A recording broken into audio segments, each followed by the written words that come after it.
give me ideas. You're not gonna be wrong.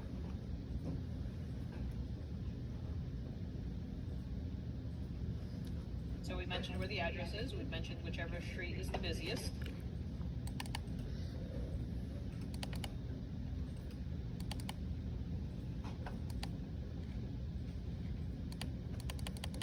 Could be where your driveway is, could be the longer side, could be the shorter side. All of these answers would be correct for the appropriate town. These could all be answers that would be something that you could see as part of the definitions. Now let's see what Harrison has to say. In Harrison, they classify the front lot line. I'm going to go to lot line front. They say that the lot line is separating the street right of way, so there's that term that we just talked about, the right of way of the street. In cases of corner lots, the front shall be the one with the lesser frontage.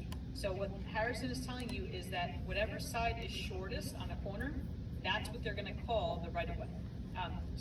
That's what they're gonna call the lot frontage. In case of through lots, does anybody know what a through lot is?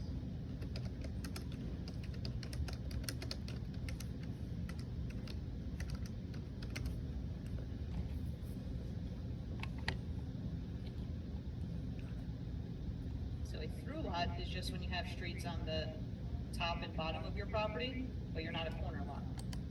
So a longer piece of land where you're going through the entire block. That's telling you now that the primary entrance is going to dictate what the front lot line is going to be considered.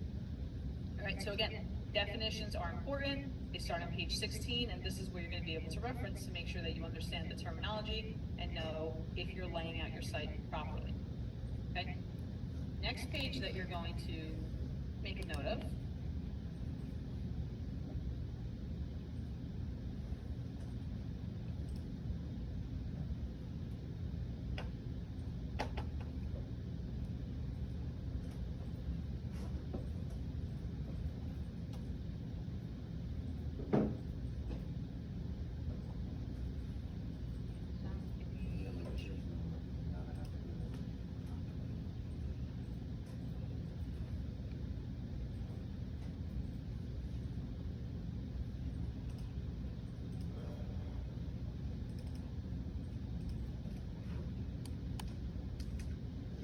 .128. 128 is showing us what's called the bulk table or the zoning table. If you reference the zoning map, so looking back at the zoning map that we have here, on the master plan, these different zones now correlate to the zones that you see here. What it's telling you are either minimum or maximum values permitted in those zones. So for a single family detached zone, they're saying you have to have a minimum area of 5,000 square feet, 5,000 width, 550 width, 100 depth, and then we have requirements of maximum and some minimums here. So this is the bulk table that would determine what is allowed or not allowed in that particular zone for what you're designing. But let's say that you're proposing a single family home and you only have 4,500. Does that mean that your project is dead and you cannot move forward with it? No. Why not? What can I ask for? A variance, okay? So a variance is the term where you're gonna go into a town and ask for permission to deviate from what their rules and regulations are. So if I have a piece of property and it's only 4,500 square feet and I want to put a single family home, I have to go ask for permission and say, can I please get a variance in order to not fulfill the minimum requirements that are set forth in the zoning map. So this is now where you have to go before the board with a compelling argument. One of the very compelling arguments might be, it's already there. It was grandfathered in. It has single family home on it before. This lot has always existed in that way. And that might be a good enough argument to be able to do what you want to do. But your town can also turn around and say, well, yes, that's what it was, but we would like to not have that happen anymore. So towns have the right to deny requests if they don't feel that the argument is sufficient enough to deviate from what their rules and regulations are. Now, most of the time, grandfathered in applications kind of have an easier way of getting through, but there's always exceptions to rules, right? So especially when you're asking the town to do something that you're not allowed to do, they're gonna have the power to either approve or deny your application. So then you have another table that's gonna tell you what's allowed or not allowed in your zone. So here you have P, A, permitted or accessory, and then you have C for conditional use as well.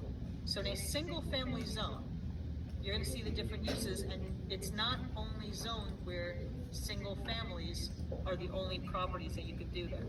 You see here that permitted is institutional and public uses, so what would that be an example of? What could I build in a single family zone? Is that like a school A school? or like library? Yep, so libraries, schools, police, fire, that's all public uses, okay? Things that are not allowed are apartments, senior housing. Signs are accessory uses. Accessory means you have to have the main thing there in order to then have the additional thing, the accessory. So you can't just have a sign in the middle of your property and say, this is what it is, all right? You can't just have a pool or a shed in the middle of the property without it being used in conjunction with something else, all right? So they have some things that are principal uses, permitted uses, accessory uses, and then conditional means they may or may not let you do it if you follow certain requirements, okay? Next page that you're gonna start looking at starts on page 134. 134 starts our design standards. 134 is the design standards. So now this is where the engineering requirements come into play.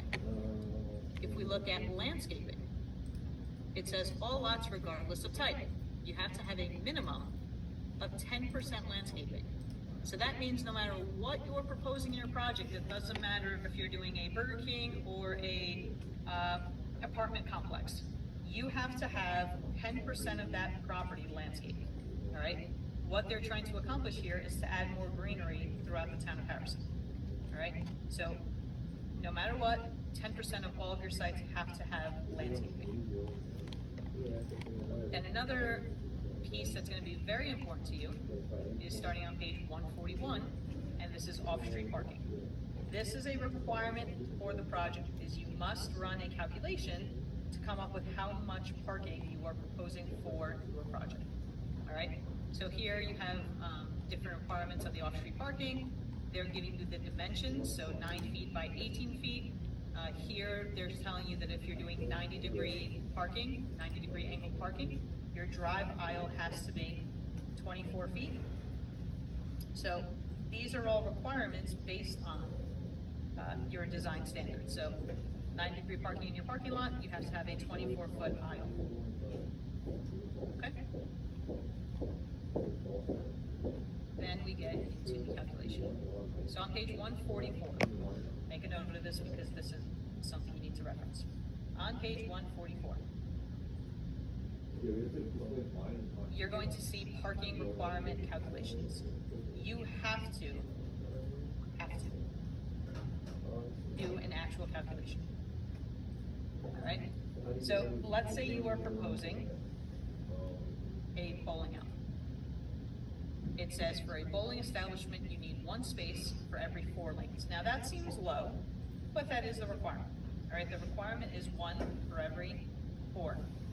So for your design, you're gonna have to do the interior layout because you need to come up with how many lanes fit within your building. All right, this is something that is required for you to do now. You're going to figure out how many lanes you're fitting in to then come up with how many spaces you're going to be required to provide. When you're doing your parking calculations, you cannot just come in here and say, we put in 100 spaces because I'm going to ask why. Your answer cannot be because that's how many fit. That's not what I'm looking for. I'm looking for a physical calculation where you are actually telling me numerical values based on